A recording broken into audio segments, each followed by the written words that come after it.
name is Luke, and welcome to our podcast, Mistħija by MGRM. Mistħija, no shame, where we'll be talking about curiosities, all things around our wonderful queer community, all to do with sexuality and intimacy, where we'll be talking about it in an open and curious way, possibly unearthing and opening things that we might not get an opportunity to discuss anywhere else, but this is the place where we'll get to discuss them. And I cannot be more excited to invite today's lineup of guests. Usually I have one guest, sometimes I have two, today I have three. My gosh, we're a crowd, we're a company today. We've got Ryan, we've got Antonella, and we've got Undine. Thank you so much for joining me today for today's podcast.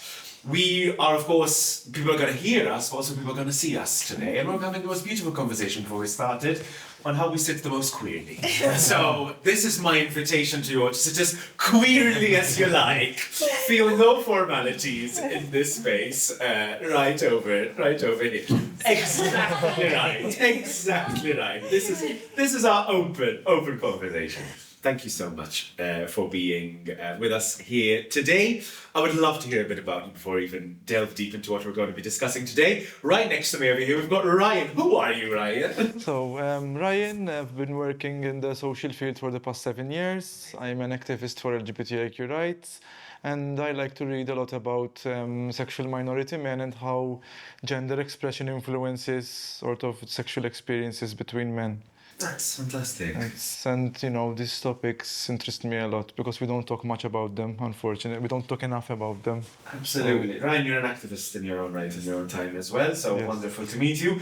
Also, after many years, I don't know if we can divulge that secret, but me and Ryan actually went to the same primary school when we were young. So who would have told us in our little, very Catholic primary school that we'll be here talking about sex and body, which is amazing. So wonderful to be in touch again. Hello, Antonella. Hello. What brings you to the couch today? Luckily I'm in Malta. But yeah, so I've done a master's in neuroscience and I investigated the neural activity of sexual arousal, specifically in bisexual women. I'm also a final year med student, so totally prepared for that. And yeah, I've been in activism for the last 6 years, mostly focusing on mental health and sexual health. I give sex ed trainings and I've worked on national and international projects and collaborations. And I also do my best to include art in activism and also to raise awareness on the academic and medical fields that I'm interested in as well. I sing and play the piano, and yeah, I love performing and just connecting all of the things I'm passionate about together. What a great pitch. That's really, how do you fit all of this in one life? It's phenomenal. It's still a mystery to me sometimes. Sleep deprivation and sugar. You mentioned your master's in Neuroscience. how incredible. It would be really interesting to delve deep in, even within our subject matter that we've got today. Thank you so much for being here. Antonella, who have we here? Who is this? Hi, I'm Undine LaVerve. I am a burlesque performer. And obviously, as a burlesque performer, I show my body quite a bit to a variety of people. Sometimes I just like to tell people at parties that I take my clothes in front of people. And also I teach burlesque. And part of teaching burlesque is very much about body image and body confidence. So a lot of people come to me for burlesque classes to feel more confident in their own skin. Wow. And it's a very interesting experience to see people, face themselves, face their insecurities, and come out maybe feeling a bit or a lot more confident about themselves. It's really, really beautiful. Absolutely. And I suppose your connection then is not just with your audience members and when you're giving your performances, but also it's interesting to students, which is, I think, an angle of your work that even I was not fully aware. Would the students coming to your lessons, would they be with the aim of becoming burlesque performers themselves, or is it sometimes just for a confidence? A bit of both. Some people come and they're like I want to perform, and some people are just there for themselves. They're like, I'm here for me. I'm here to feel better. you know, and then even sometimes after a few months, they'll tell me like, I'm gonna stop, but I feel like I gained a lot. So it's very... What a great privilege to get to do work like that as well, which is really, really So amazing. I feel like I help people in that way too. Fantastic. Thank you so much for being here. And thank you all for being here. What we are going to be discussing today is the topic of sex and body image. And I think all four of us, if I put myself in the arena as well, we have different relationships with this topic. Possibly because of our queerness, possibly because of our work, because of our research, because of our activism. So I cannot wait for the conversation that we are going to have, also from the very multifaceted angles on the subject matter. It's a very big thing, and I think where does one even start with a concept that I'm pretty sure has crossed everybody's mind at some point of their growing up, some point of their being, some point of their sexuality. And the first question that I'm going to pose to each of you is, we have all grown up and at some point possibly fell in love with our performance, fell in love with our queerness, fell in love with our community, our society that we are in. But at some point in our formalization of who the people who we are today on these couches today, there was a moment where we said, okay, oh, this is what body image feels like. Oh, this is what body image means. This is what body image makes me feel a certain way as opposed to a certain way. This is what I need to work towards. This is what I'm blessed with. This is what I desire. This is what I feel that I need to be aware of. What was your first encounter of the concept of body image, or where your relationship with body image must have started? In all of you introducing yourselves, everybody had a very unique place and possibly different from one another as your own relationship right now with body image. But where did that start? Was it always in the direction of where it is now? If you had to tell me, my first memory of this experience of body image was so, and it led me to this, what would that be? I don't think I can talk about a specific sort of event, but when I think about the media when we were young, and you start getting an idea of, okay, this is what sexy is, or so do I fit that role? Do I fit that sort of image? Am I like that? Then you start looking at looking at the mirror, sort of, and you do start comparing. Okay, even like in the boxes, in the underwear boxes. I mean, as a gay boy, you see those, you are attracted to them, they catch your attention, but you start getting an idea. Oh, okay, is this what sexy is? Okay, so having some muscle, being fit, being tall. And then you start, seeing, okay, maybe I don't really look like that. Does that mean that I'm not sexy?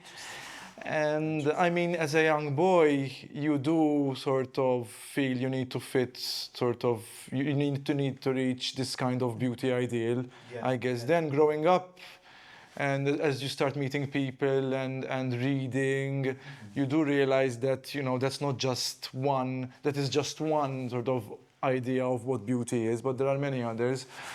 But yes, I think the first concept of body and sex starts at a very young age, when you start internalizing certain ideas from TV, from magazines, from advertisements. Yeah, and possibly we're talking about the point of puberty, where so many new thoughts and so many new ideas are coming in. And I love that you mentioned also the beauty ideas, which I'm sure will be something that we'll all tap into. We're both gay men who were raised in Malta. I remember and as you're talking, it's just coming back to me, very early on in my own queer journey, I wasn't sure if looking at the idea of the male model meant that I'm attracted to this, or I want to be like this. And it was such an interesting, I was going to say the word void, but it's not a void, but I think I was never confident or secure at, did this mean that this was my first ideas of attraction?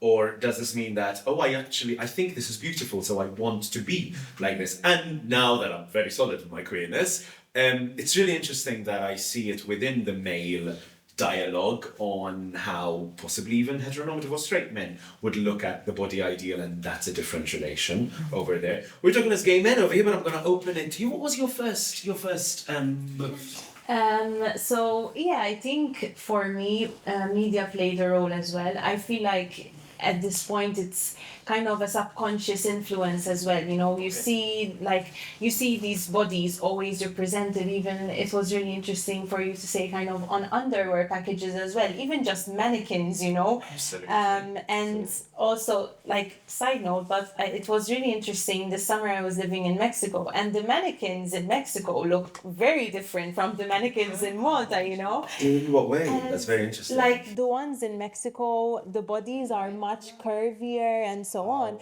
So it was so interesting to see just that even on a mannequin level, like the beauty standards are so different there. Like for me, it was never a concept, because Malta and most of Europe, the mannequins tend to look the same.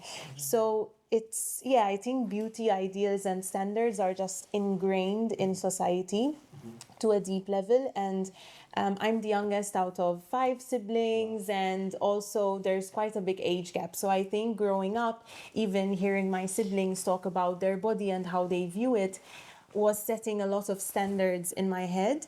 But I also always knew that I didn't particularly like the female ideal standard for myself personally. So there was that conflict of, this is what everyone sees as beautiful right now, especially coming from a small conservative school in Gozo. So there's this, like, you need to follow the norm in order to fit in and to feel confident about yourself. And I always had that conflict.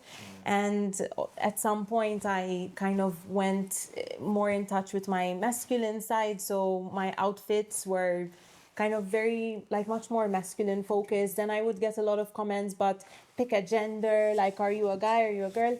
And that influenced me a bit. And I think now I'm really comfortable also in my gender expression and the fact that, like, I just feel comfortable in what I wear and how my body is as well. But I think, that conflict was there for a long time, even just how my body is viewed. For example, the standards of bigger boobs might be more beautiful, especially when you're a 13, 14-year-old girl growing up. But I always knew that, like, I liked having smaller boobs, but because people used to say that, it felt like it was wrong. And I think all boobs are beautiful,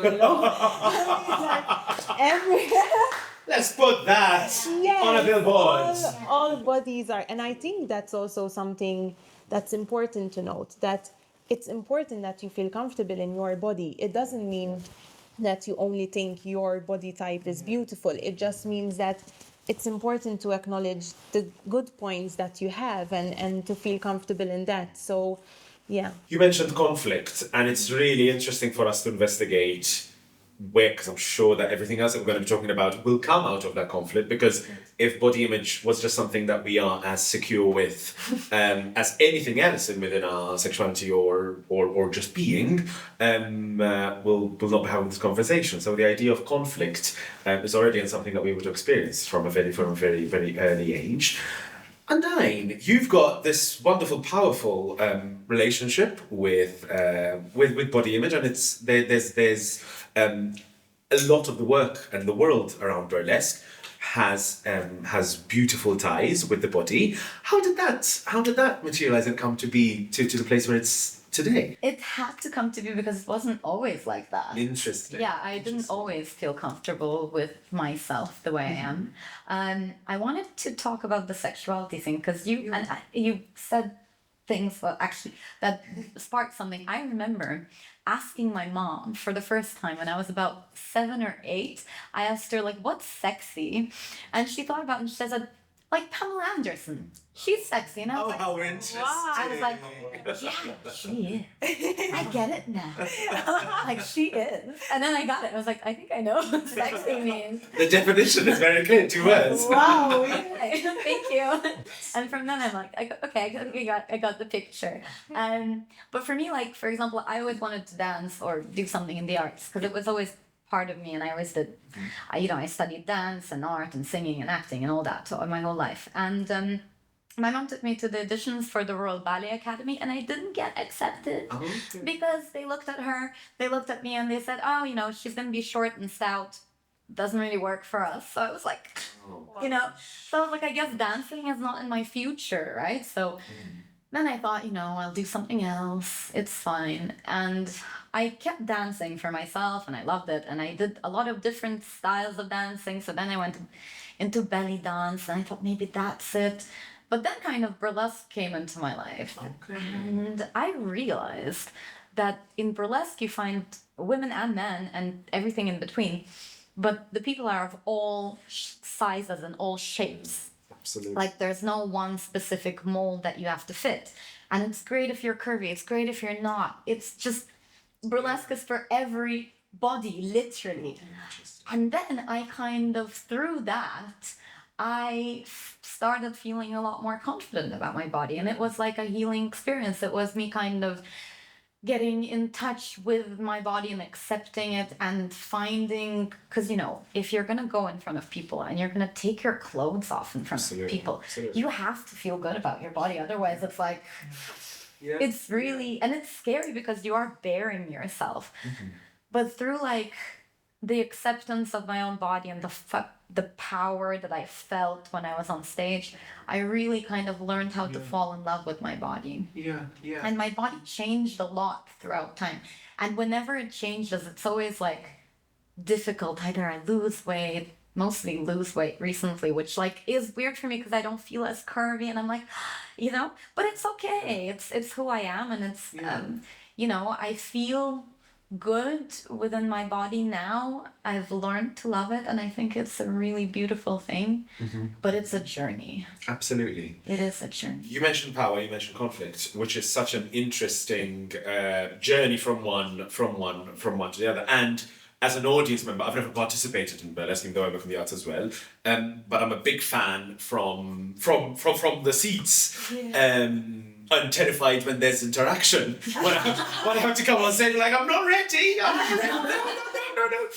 No. But I've never seen a burlesque performance that I've left and didn't feel almost empowered myself, because you're seeing this incredible power on stage. And this idea of power is really interesting, because if we are then going to now start going into anybody who's hearing us out there, might be on a different journey of power. It's really interesting. If I had to press you on how is it powerful, how would performing and the art of burlesque give you power? Because it's such an interesting word on making you feel big. It's really great. I don't know, it's something about time as well.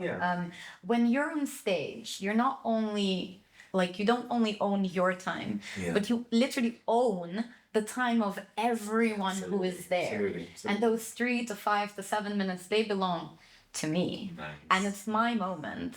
And I always feel like I really feel confident and I love what I do. I love teasing and I love like looking at the audience, and I love even sometimes making them a little bit uncomfortable or giving them a little moment that they can take home in their head, but that time, like, I own that time and it's my moment, but I also have to make it worth people's while. So it's something between gaining, like feeling that you're getting people's energy and kind of they're giving you love, and burlesque is very interactive. People are like, woo, and that really powers you, but also you're giving people something because you're giving them, it's like a dialogue. Burlesque is very much like a dialogue. For sure. And it's also about pointing out those things that maybe aren't really that comfortable about me, like the little bits that I'm not comfortable about, but actually pointing them out and making them okay.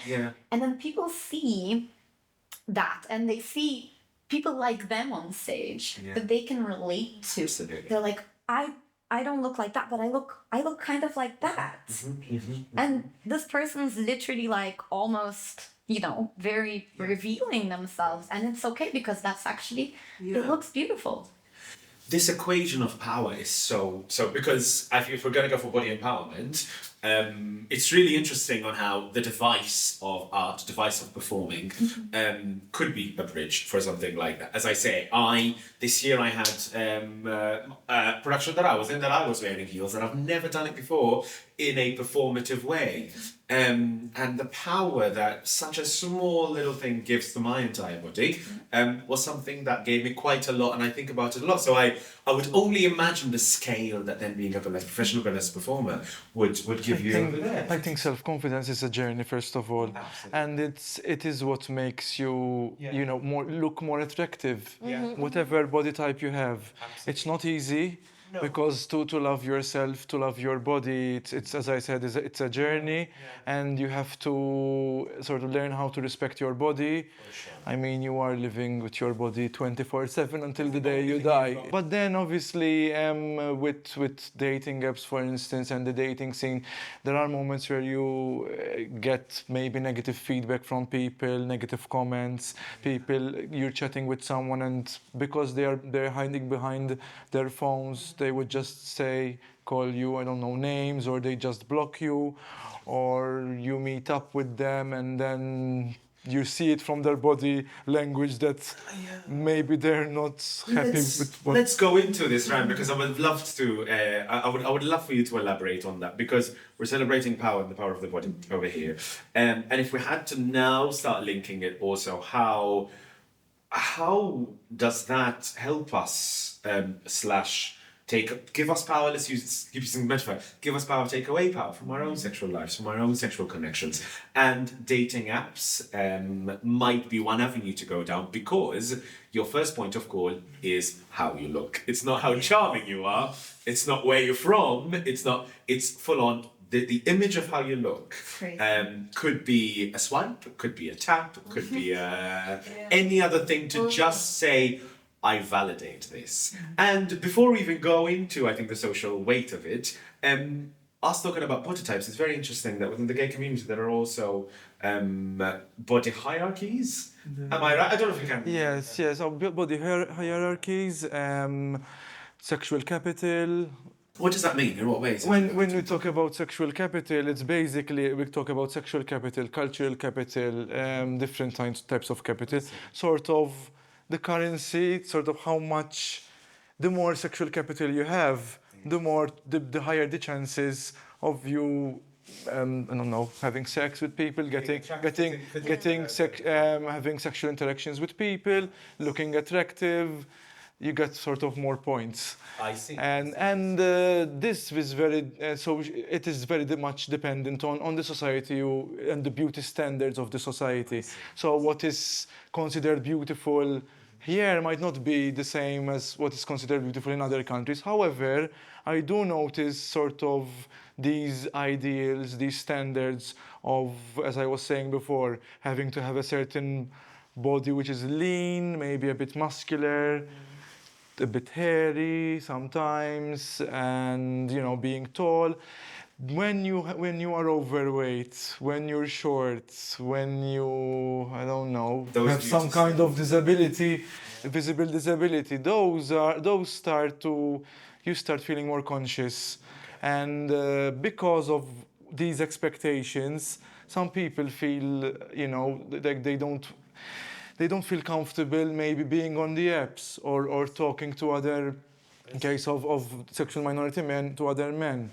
So yes, there is the hierarchy that we are talking about, and yes, it's unfortunately the way some people interact with you, because it's a fast-paced world that we live in.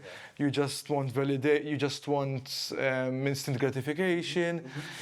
Some people, they just block you, or they just say, negative. They say something bad, and that could affect you very negatively. Because of one's lack of sexual capital, then too. Maybe, maybe because you're not their type. Maybe because for them, having some extra pounds is not sexy enough. I see. Instead of just saying you're not my type, or I'm looking for something different, and that can have a very negative effect on you and your sex life. Absolutely. Because you'll start internalizing these negative attitudes towards your own body, and it might be very And harmful. also your one's mental well-being in Yes. what those attitudes, let's say, might. And we're talking about somebody receiving. We're talking about audience reactions to your performance on stage. But then this has suddenly become your direct comment. And ironically, we are a community which is marginalized, but we marginalize other people. We're stigmatized, but we stigmatize other people within our community, which is very sad. One thing that's always fascinated me about, I think, and I'm going to say male gay culture over here, is the hierarchy of beers, hands, drinks, which when you were young, and I think we grew up in a society where when I was young, that might not necessarily have been too accessible. I didn't go to my altar boy service and go like, oh, so-and-so is a hunk and a twink and a bear and a wolf and all of those. And as I grow older, I get new titles every And single gender night. expression plays a big role in this. Okay. Masculinities. Absolutely. So Absolutely. a lot of people look for a certain level of, I would call it hypermasculinity, a certain level of masculinity. When you do not fit that model, there's a problem. So being overweight is sometimes, even certain research associates it with femininity. There's a problem there. When you're muscled, okay, you're kind of safe to a certain extent. But even, for example, they associate Asian men to femininity, to not having enough masculinity. And then on the other hand, African men, Latinos are more associated with masculinity. So you have this mixture of sort of stereotypes, yes, stereotypes that do sort of control the way we sexually interact with other. But we have that in the lesbian community too. We have the dykes and the I was going to and ask because we're talking about and the stems and the studs and the masks and the it's crazy. I think it's important we talk about it because I mentioned this probably in every podcast that we've done. I don't know who's listening to this. I don't know if it is somebody who is aware of all of this or somebody who might be introducing themselves to the community and has just been suddenly labelled as you're a this and you're a that. And not even having the awareness of, is this a good thing or is this a bad thing? I think when we were young and you were called gay, I think automatically my mind said, oh, that must be a bad thing. And I had my own journey of realizing, okay, this is what it means and the broader meaning of it all. But I don't know if you can tell us anything within also, not necessarily the gay. I have a lot of points in my head that were coming up. Please tell us, please But share. I think one of the interesting things from what you were talking about as well, for example, this is seen as a more feminine male and so on. I think something that I find really interesting is that in society, masculinity and masculine traits are seen as so much more superior than femininity. And it doesn't just extend to being a man or being a woman or non-binary and so on.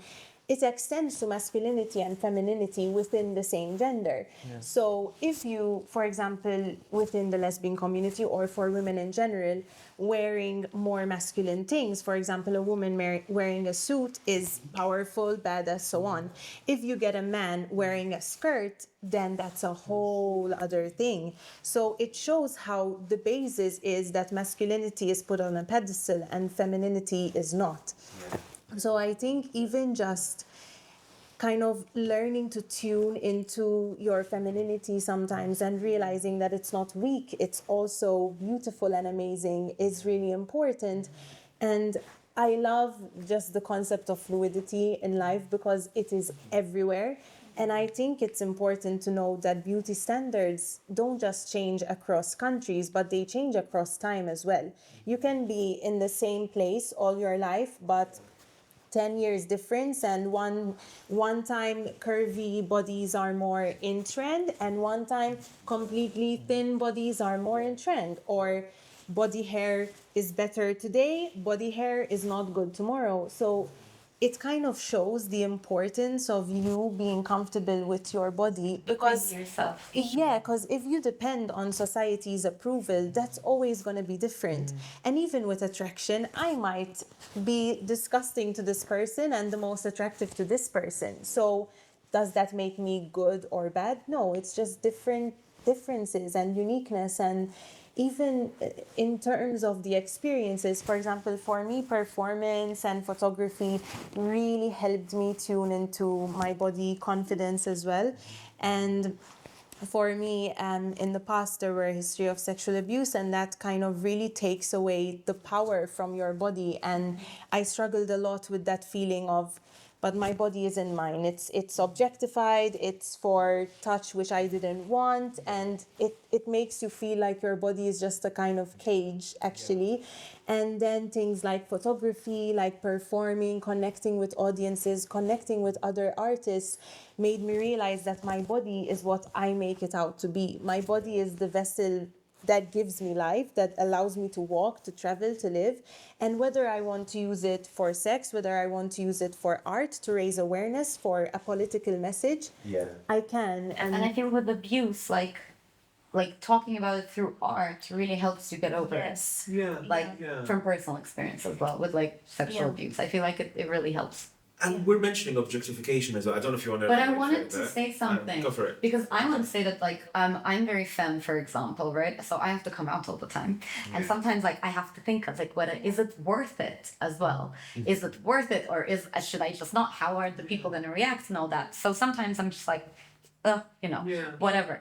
But, like, my fiance, no. Congratulations. Let's take a moment. Let's take a moment to congratulate. And she has short hair, right? Okay. And she wears like, men clothes, kind of like whatever. Like, so people assume that she's like mass, but she isn't. Like, she's still a girl, and she likes to wear makeup, and she likes girly things. And I'm like, because people just label it like that. Absolutely. It doesn't have to be like that. Yeah, with my girlfriend, it's the same. Like, from the outside, she's more like, wears more masculine clothes, but then also sometimes likes to add the feminine touch. And on the inside, this reminds me, every day she's a princess, So, like, it's just... Labels can be so confusing. But it's about being yourself, right? And not fitting into whatever society wants you to be. Because, like, I think being authentically yourself is always going to be more in the fashion, kind of. But it gives you confidence when you learn to... What these labels might, of course, it might give a target for somebody that if I'm not lean and muscular and tall, as if you can change tall, then I'm not happy with this, or I shouldn't be happy with this, or I should work harder, and it's completely up to you. But also, and I don't know if it's worth exploring on, there's a level of objectification that might come from just the term of the label, or even our journey. Oh, you are queer, you're a gay man, therefore you should automatically stripping you away from any of the other humane aspects that you've got. Yes, it's like what you become, that gay guy. Or absolutely, absolutely. In your own your own celebration of the body, in your own work, Undine, for example, is objectification something that you experience? Because I have no doubt that you must work so hard within your own line to protect against. Well, it's really there's a big discussion, right, in the burlesque community, whether or in the community in general, whether burlesque performers put themselves out there and they're to be objectified or not, right? I'm fascinated by that. I get, yes, I know that there is objectification, and there have been many people who couldn't look past the flesh to see that it's art. And they'd be like, oh, but you're taking your clothes off for people. A few days ago told me, oh, but your partner doesn't mind that you take your clothes off in front of all these men. And I was like, I'm not doing it for the men or the women, or that. Maybe more for, I mean, for the women, yes. But I feel like not in the objectification. It's not even the one side of it. It's just because I know that women can relate to the confidence thing. Yeah. Men usually, straight men are the ones the gay men are like, yes, queen. Are usually the ones who are like, oh, and they're really funny in the audience, because they're like, I'm not sure if I'm allowed to enjoy it, especially if they're with their girlfriend. They're like kind of looking, but they're not sure. So it's kind of funny. But a lot of the time those comments come from straight men. But basically, I feel that burlesque performers, most of them that I know, or my burlesque students, they don't do it for the men or the audience, but they do it for themselves, for their confidence, and then when you do it, like, you're like, I did that, like, I showed myself, I'm not scared, I enjoyed it. And I think the amount of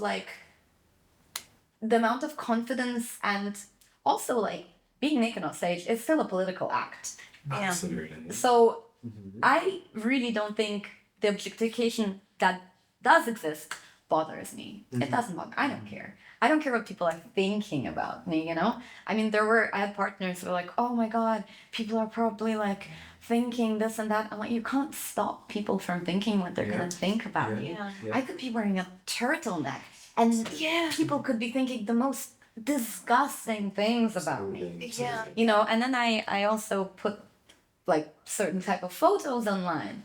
And I know what people are going to think, and I know what kind of comments and messages I get, mostly from men, in the inbox. And I'm like, I don't care what people think. What they think can't hurt me. And again, going back on what is being projected onto you, is that this whole question of objectification. And then you are turning back around, like, okay, but who's got the power over here? And you're speaking with so much power in the way that you approach your work and your performance. I choose what I show. I choose how I show it. Absolutely. And that also gives you power. I'm like, I can take 5 minutes taking off this glove. And if I do it interestingly enough, you're going to watch.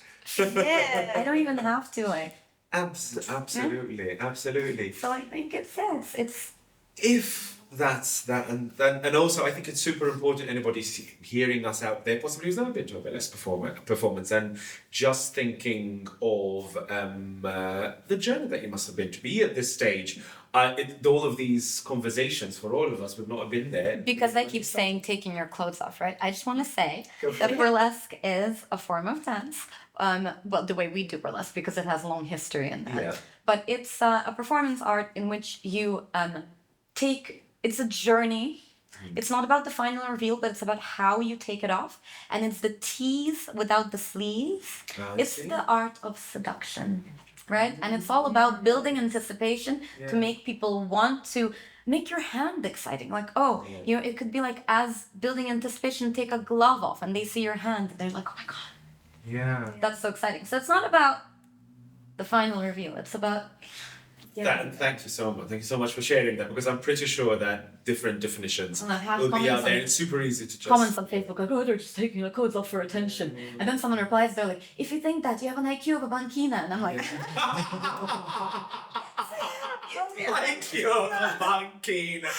See, my favorite comment. This is where we're having the pre-podcast discussion. Should I speak in English? We're speaking Maltese, then I'm dying jokes in there. IQ of a bankina. That might be the title of the podcast now, right? IQ of a bankina. Do you have an IQ of a bankina? Wow. I love the idea of us, also earlier mentioning stereotypes, and the objectification of the male body is also something that I bet we'll see a lot in. I've got sort of friends of mine that cannot understand Pride, for example, and the whole movement of Pride. They're talking about that one specific parade, because they say, oh, we're just seeing the objectification of gay men dancing with underwear and in our capital city, and completely eliminating the power that gives, the journey that has been for that person to be over there feeling free. There are mixed opinions about this, I mean, especially when it comes to Pride, because for some people it's a political act that they go there, that they march, and maybe they're topless or whatever, or even wearing fetish gear, for instance. For other people, sometimes they bring up the argument that sort of, okay, but why do we need to take our clothes off to march, to protest? So I'm not going to be like, this is right and this is wrong. To go back a bit also on the apps, with profiles where a lot of them are not even showing their face. They're just showing a torso or other parts of the body. It's very sort of objectifying and dehumanizing to a certain extent sometimes. Now, if you are okay with that, and you are mature enough to know sort of what that means, you're okay, you have agency, you're responsible, you're an adult, do that, it's up to you. But you have to be aware of what that might mean, that some people might see you as they might objectify you. In my opinion, if you are looking for other things which are not, if you are looking, for instance, for friendship or dating or other things, you should cater a bit sort of your profile, because people can get mixed messages. Again, it's not an excuse to write certain hateful comments, but some people, yes, they sort of say, what's wrong? What am I doing wrong? Why am I not getting sort of... So it starts a bit the way you communicate on the app, but also the kind of people you talk to, and you will never know for sure if they're in the same line as you. And with objectification, as I was saying before, unfortunately, with certain body types and certain even skin colors, there are these stereotypes. I was talking to an African American friend of mine, and he was telling me sort of, I cannot have a normal conversation with someone with the idea of, becoming friends, because they will always see me as they will always sexualize me and think of me, oh, okay, he must have a big one or this or that, and they sort of the kind of interactions this man has always lead to sort of sex, which, I mean, sex is good. Sex can be very good and very, but when it's just that and you're looking for something else, it's very sad to see that certain people, I'm not just talking about, I was talking about black men, but that's just one example that even from research. So, yes, objectification. How body image just creates these Yes, and body image is a big part of our identity. So the way we see ourselves and the way we portray ourselves says a lot about us, but as it depends as well on how the person interprets it, and how the kind of upbringing that we've had, which society we grow up in. It's you could like go on forever about this. And so much of that conversation also is people on the apps. Some will have friendship motives, some will have sexual motives, some will have stalking motives. So we cannot urge enough for people to be careful out there. Definitely. But Antonella, you've also in your own research and growth within the medical field, but also you told us that you've got your master's was about neural activity of sexual arousal, which is so fascinating on all the points that we've brought up. We've got the facts, everybody. We've got the facts. I'm all ears. But it's a, first of all, I've never heard of that study sort of before. And I think, I don't know, it might not, but does it add on to everything that we've been discussing as far as people's behavior, people's expectation, people's journey on their on then leading on to sex? What was your research like, and what came out of this? Okay, so a first thing that I would like to add, which kind of ties in, but it's more on objectification, is that objectification can be on relationships too, and sexuality, in a sense of lesbian relationships are so insanely objectified, I know homophobic men that will insult a girl who doesn't want to kiss in front of them or want to let them join in, but then they'll be asking, oh, but what about scissoring? Is it real? Do you do it? So, it's okay for them to be homophobic, not care about you as a person, not respect your relationship, but then they will watch porn. That is... Porn, yes. Yeah. I had a guy ask my ex-girlfriend if he can have me for a night or something, because they think like, I don't know, whatever. Or like we have a girl, like a page where we kind of, out there like doing cute content, right? Just visibility, right? Like the idea is to promote the visibility of that. Mm-hmm. And then there are people who are like, oh, so hot. And like, it's not, a lot of men sexualize lesbian relationships. And that's weird. Interesting. It's really weird, and I think even, for example, my pilot study and my research was on finding porn that will actually arouse bisexual women, because as I was doing my research, I realized that, well, in Malta it was never done before, but abroad it was done, and the issue is that most of the paradigms were centered for the male gaze. Mm-hmm. So they would try to arouse women in the way they would arouse men, and it didn't work. So there was a lot of debate of is sexual arousal different in men or women in the brain, or is it because our research was not working properly because women were not properly aroused? And there were a bit of discussions and arguments related to the stimuli that I would use, and I was really stressed because I told my supervisor, like, okay, listen, if these women are not aroused, I cannot investigate the neural activity. So the stimuli needs to be catered for them. So in my pilot study, I worked on trying to find the stimuli that would actually arouse women, and I chose 5 different ones showing different relationships and interactions, and kind of saw what actually they liked, what kind of, made them feel uncomfortable. And a lot of it was actually, for example, this body reminded me of my girlfriend, or the chemistry between these people was really cool, whereas in the other one it was not. And I included a research stimuli which was more for the male gaze, because it was used in research before, and I wanted to see the differences, and that was the lowest rated, because women not can, very lowest rated. in terms of the arousal they felt, in terms of So a foreign model, this is it? it was not a local stimuli, but the people that responded to the questionnaires and answered felt uncomfortable and kind of realized like this is not meant for women, which shows that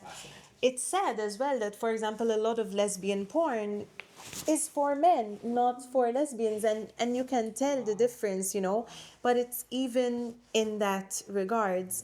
And so yeah, that was a bit on the stimuli side. But in terms of the more neuroscience of sexual activity, one of the main models that I really love is called the dual control model. And essentially it explains how sexual arousal has the accelerator and the brake, just like a car. And most of the time, people focus on the accelerator. So people will focus on what turns them on, what kind of body turns them on, what kind of relationship, behavior, anything like that. And so kind of if there is a problem with sex, or they don't feel turned on enough, or there is an issue in their head with their sexuality, most people will stress on that. Like, why can't I get turned on? Why is my arousal not working properly? And sometimes there will be people who feel, for example, really turned on with their partner, but still their body kind of doesn't want to be aroused, which is a concept of arousal disconcordance as well. And the thing is that people tend to forget about the breaks, and they are just as important, because the breaks are those things that are stopping you from being aroused, which are often subconscious things, and they need to be dealt with, because you can be as aroused as possible with this person, but you have a mountain of breaks, so it's not gonna work. It's just like a car. So the breaks would be, for example, issues with body image. So if you are really uncomfortable in your body and you have all this shame built up, you have sexual arousal is also highly influenced with disgust. So you have this sort of disgust towards your body image, then it's going to stop you from kind of acting on your arousal.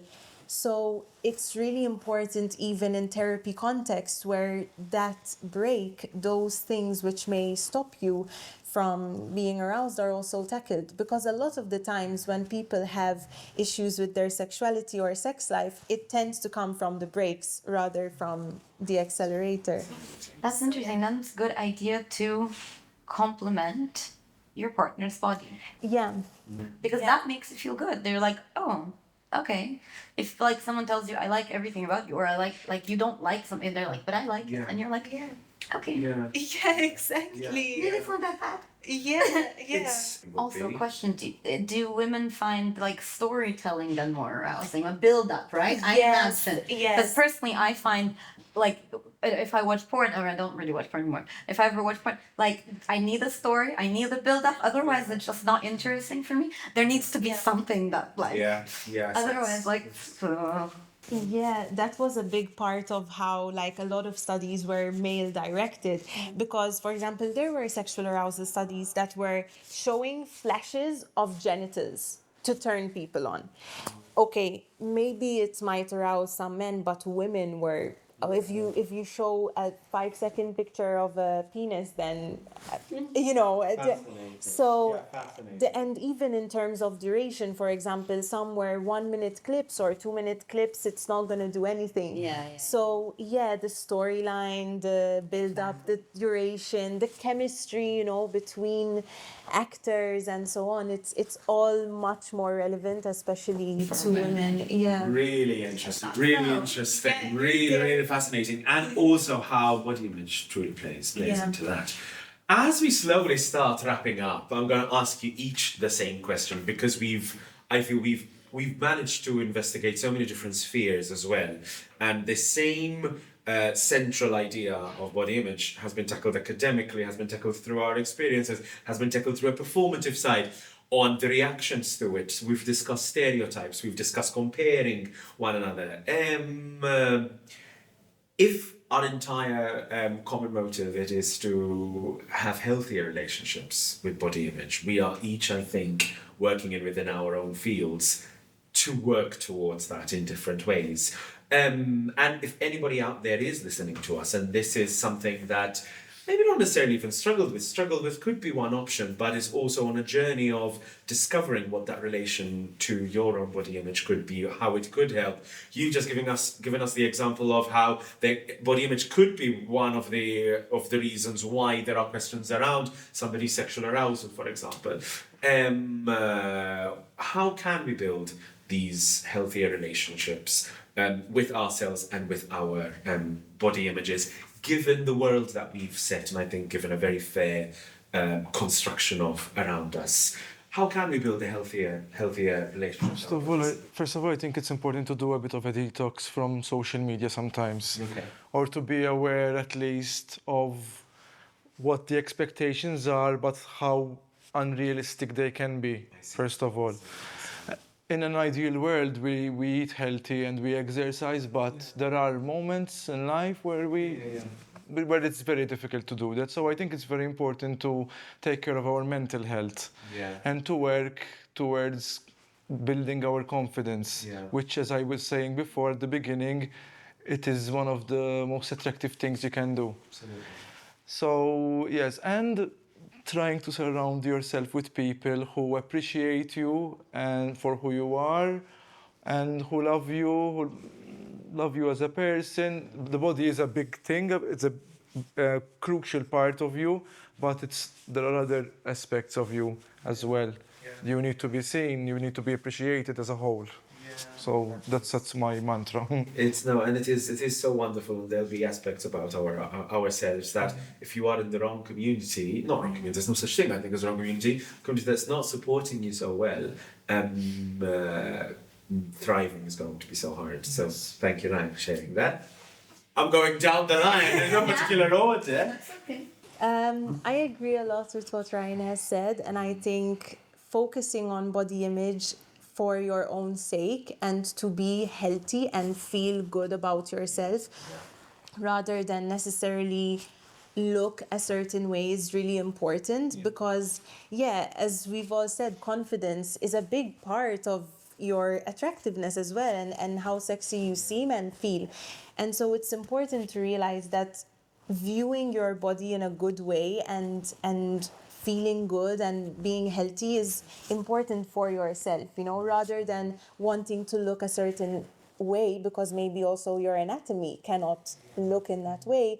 It's important to be fit and to have a body you feel good in, because that's going to transmit the confidence. It's going to allow you to feel good in whatever situation, whether it is in sports, in sex, in a relationship.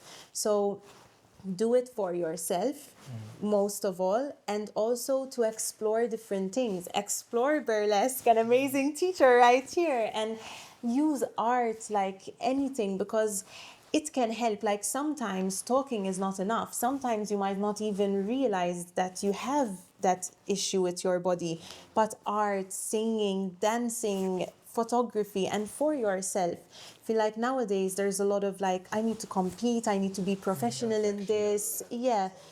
But sometimes dancing in your room for an hour with nobody watching is the therapy you need. So explore what will help you feel better with your body. I have a lot of points. I think first of all, for the sex part, I know that for like we all know that we would have better sexual experience if we stopped thinking about how we look in the moment.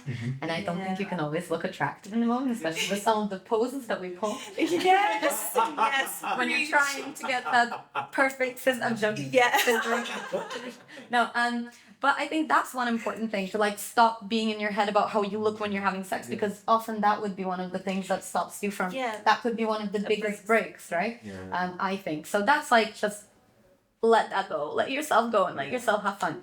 From the burlesque point of view, and from what you said, for example, social media. There are a lot of people with different bodies out there. There are a lot of people who do like really cool, inspiring content, Maltese and foreign, about having a different type of body. Yes. So maybe follow some people like that. Yeah, that's If a really you're, good if you feel like you're being bombarded with body image that you can't, that seems unachievable, find the people who are going to inspire you by not being Build that. your own algorithm, sort of. Exactly. Yes. Pull down I yourself. agree, I Find agree. those Really good people. point. Look at them, and then you're gonna get a difference in your algorithm. That's one.